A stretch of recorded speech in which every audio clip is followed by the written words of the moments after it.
انسانی معاملات کو، گھروں میں آنے جانوں کو اور کچھ ایسے معاملات کو واضح طور پر بیان کیا گیا ہے جو کہ انسانی زندگی کا اہم حصہ ہے۔ سب سے پہلے اس صورت مبارکہ کے آغاز میں زنا کی سزا اور شادی شدہ اور غیر شادی شدہ زانی کے لیے الگ الگ سزاؤں کا نفاذ کیا گیا۔ فرمایا زانی اور زانیہ غیر شادی شدہ اگر زنا کرے تو ان میں سے ہر ایک کو 100 کوڑے لگائے جائیں، اور پھر اس کی وعید اور سختی کو بیان کرنے کے لیے بیان فرمایا زانی جو ہے وہ یا تو زانیہ سے نکاح کرے یا مشرکہ سے، یعنی زانیہ کو مشرکہ کے برابر بیان کیا گیا۔ اس بات سے اس کی مذمت مزید واضح ہو جاتی ہے۔ پھر جو لوگ پاک دامن عورتوں کو زنا کی تہمت لگاتے ہیں اور پھر ان کے پاس اس تہمت کو ثابت کرنے کے لیے 4 گواہ نہ ہوں تو ان کی سزاؤں کو مقرر فرمایا ایسا شخص جو کسی پاک دامن عورت پر زنا کی تہمت لگائے اور پھر 4 گواہ نہ لا سکے تو ایسے شخص کو 80 کوڑے لگائے جائیں، اور پھر اس کی گواہی بھی ہمیشہ قبول نہیں کی جائے گی، یعنی اب وہ کہیں کسی کی گواہی بھی نہیں دے سکتے۔ تو اس طرح بیان فرمایا کہ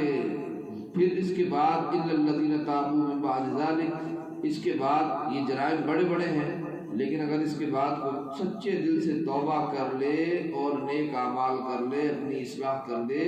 تو فإن اللہ غفور رحیم، تو ان بڑے گناہوں کے بعد بھی اللہ عز و جل بخشنے والا، رحم فرمانے والا ہے، لیکن شرط یہ ہے کہ سچے دل سے توبہ کرے اور اپنی اصلاح کرے۔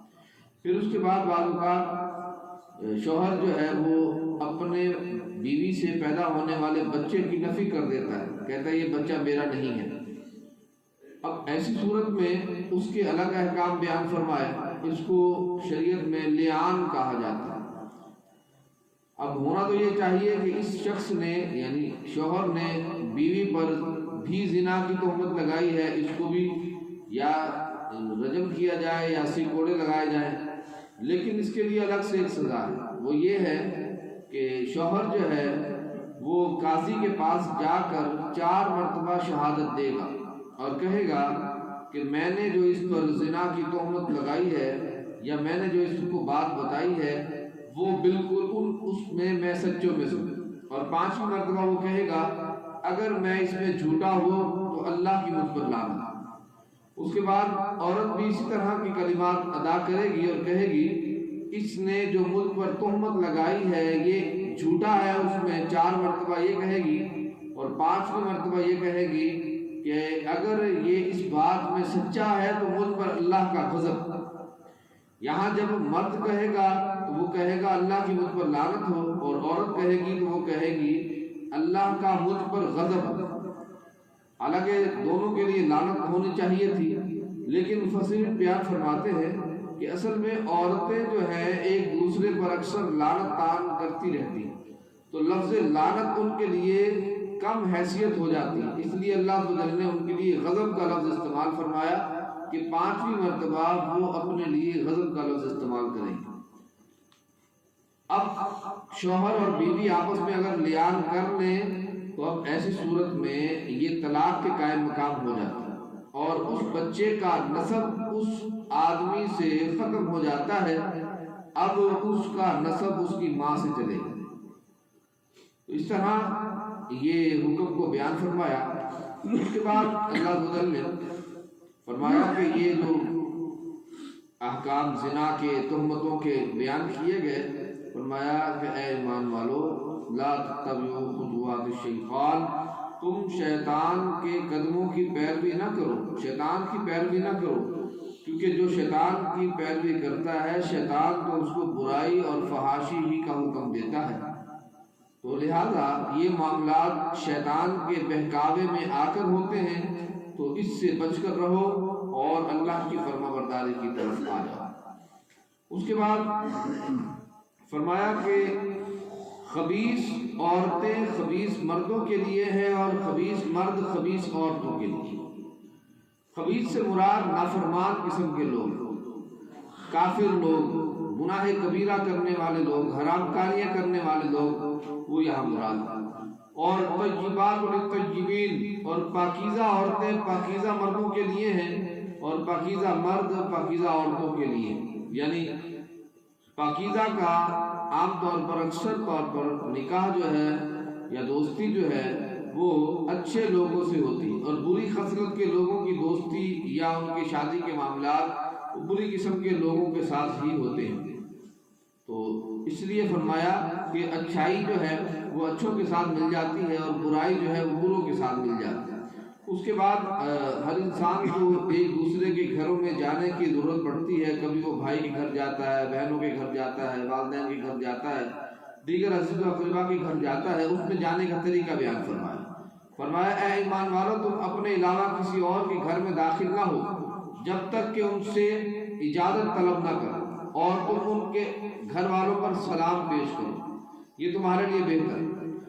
یہاں معلوم یہ ہوا کہ جب آدمی جائے تو وہ سلام پیش کرے۔ تو عام طور پر ہوتا ہے کہ جب ہم اپنے گھروں میں جاتے ہیں تو دروازہ کھٹکھٹا کر اندر سے پوچھا جاتا ہے کون ہے،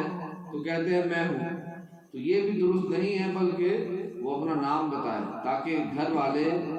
پہچان لیں کہ یہ کون ہے۔ اب اس کے لیے دروازہ کھولنا ہے یا نہیں کھولنا، یہ فیصلہ کرنے میں ان کو آسانی ہو جاتی ہے۔ تو فرمایا کہ اگر تم کسی کے گھر میں جاؤ اور پھر تمہیں کوئی جواب نہ ملے تو واپس لوٹ آؤ، 3 مرتبہ اجازت طلب کرو۔ اگر تمہیں کوئی جواب نہ ملے تو پھر واپس لوٹ آؤ، اس میں کوئی حرج نہیں۔ اسی طرح کچھ مکان ایسے ہوتے ہیں کہ جن میں سامان رکھا ہوتا ہے یا رہائش نہیں ہوتی، تو فرمایا ایسے گھروں میں بغیر اجازت کے داخل ہونے میں کوئی حرج نہیں ہے، بالخصوص جب کوئی اس کا دروازہ نہ ہو، مستری وغیرہ کام کر رہے ہوتے ہیں بعض اوقات، تو اس میں اگر داخل ہوا جائے بغیر اجازت کے تو اس میں کوئی حرج نہیں ہے۔ ہاں یہ ہے کہ وہاں پر اگر ممنوع ہے، جیسے آج کل لکھا ہوتا ہے کہ غیر متعلقہ افراد کا داخلہ ممنوع ہے، تو وہاں پھر داخلہ ہونا یہ منع ہو جائے۔ پھر فرمایا کہ قل، اے حبیب صلی اللہ علیہ وسلم آپ فرما دیجئے، للمؤمنین مسلمان مردوں کو یغضوا من ابصارہم، وہ اپنی نگاہوں کو نیچا رکھیں اور اپنی شرم گاہوں کی حفاظت کریں۔ اسی طرح فرمایا کہ آپ مسلمان عورتوں کو فرما دیجئے کہ وہ بھی اپنی آنکھوں کی حفاظت کریں، یعنی اس کو نیچا رکھیں اور اپنی شرم گاہوں کی حفاظت کریں۔ پھر عورتوں کے لیے حکم ہے، فرمایا کہ عورتیں اپنی زینت کو ظاہر نہ کریں مگر یہ کہ اپنے والد کے لیے، بھائیوں کے لیے، شوہروں کے لیے، بھتیجوں کے لیے، بھانجوں کے لیے، یعنی وہ لوگ جن سے پردے کے حکم نہیں ہے، محرم مرد اور محرم عورتیں، ان کا ذکر فرمایا کہ اگر ان سے پردہ نہ بھی کیا جائے تو ان میں کوئی حرج نہیں ہے۔ اسی طرح وہ لوگ جو گھروں میں آتے جاتے ہیں ان کے لیے اجازت کا حکم دیا، جس طرح غلام وغیرہ ہوتے ہیں، اور بچے، نابالغ بچے اگر وہ گھروں میں بغیر اطلاع آ جائیں تو اس میں بھی کوئی حرج نہیں ہے، لیکن ایک شرط بیان فرمائی ہے کہ ہر نابالغ بچہ گھر میں داخل نہیں ہو سکتا بغیر اجازت کے۔ ایسا بچہ لم یظہروا علی عورات النساء، جو عورتوں کے معاملات کی خبر نہیں رکھتا، وہ نابالغ بچہ اگر بغیر اجازت گھر میں داخل ہو جائے تو کوئی حرج نہیں۔ لیکن اگر ایسا بچہ ہے جو عورتوں کے معاملات کی خبر رکھتا ہے، یعنی اس کو ابھی علم ہو گیا ہے کہ یہ معاملات ہوتے ہیں، تو اب ایسے نابالغ بچے کو بھی بغیر اجازت کے گھر میں داخل ہونے کی اجازت نہیں ہے، وہ بھی گھر میں داخل ہونے سے پہلے اجازت طلب کرے۔ اس کے بعد فرمایا کہ اللہ نور السماوات والارض، زمین و آسمان کا نور اللہ ہی سے ہے، یعنی اللہ عز و جل ہی زمین و آسمان کو روشن فرمانے والا ہے۔ پھر اس کے نور کی مثال دی کہ وہ چراغ کی طرح ہے، چراغ جو ہے وہ دیباج میں ہوتا ہے، پھر وہ روشن کر دیتا ہے۔ ایسے ہی اللہ عز و جل زمین و آسمان کو روشن فرمانے والا ہے، اور اس کی ہی حکمت اور قدرت سے زمین و آسمان، سورج و چاند سب روشن۔ اس کے بعد کچھ ذکر فرمایا کہ گھروں میں کس وقت جایا جائے اور کس وقت نہ جایا جائے۔ 3 اوقات بیان فرمائے کہ ان 3 اوقاتوں میں تم گھروں میں داخل نہ ہو، کسی کے گھر میں بھی نہ جاؤ۔ فجر سے پہلے، ظہر کے بعد اور عشاء کی نماز کے بعد تم گھروں میں نہ جاؤ، کیونکہ عام طور پر یہ اوقات سونے کے اوقات ہوتے ہیں، آرام کرنے کے اوقات ہوتے ہیں۔ تو ان اوقات میں آدمی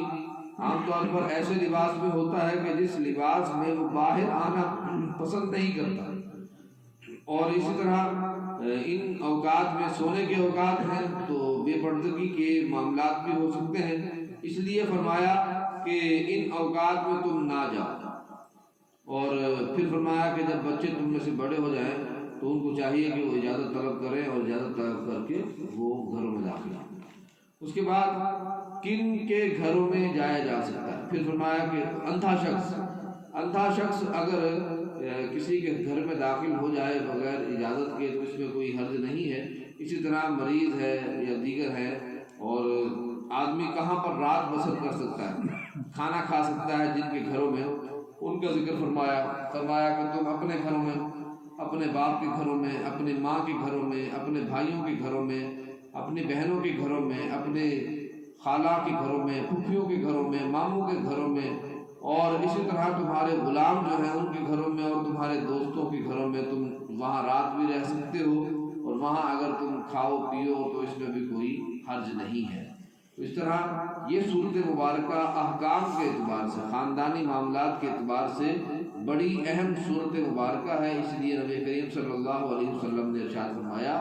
اپنی گھر کی عورتوں کو سورہ نور کی تفسیر پڑھاؤ، سورہ نور کی تبلیغ کرو، کیونکہ اس میں اللہ عز و جل نے ان کے لیے خاص احکام بیان فرمائے، ان کے لیے بہت سارے، ان کا تعلق جو ہے وہ خاندانی معاملات اور احکام سے ہے، اس لیے اس کی تفسیر اپنے گھر کی خواتین کو لازمی پڑھانی چاہیے تاکہ وہ احکام سے واقفیت حاصل ہو جائے۔ اور اسی طرح اس میں بالخصوص جو ہے شادی شدہ افراد کے لیے بھی بہت سارے احکام بیان فرمائے گئے ہیں، اس لیے شادی شدہ افراد بالخصوص سورہ نور کی تلاوت کریں اور اس کی تفسیر کو سنیں تاکہ بہت سارے احکام ان کو معلوم ہوں، وہ خود بھی اس پر عمل کریں اور اپنے گھر والوں کو بھی اس پر عمل کروائیں۔ اللہ تبارک و تعالی ہم سب کو عمل کی توفیق نصیب فرمائے۔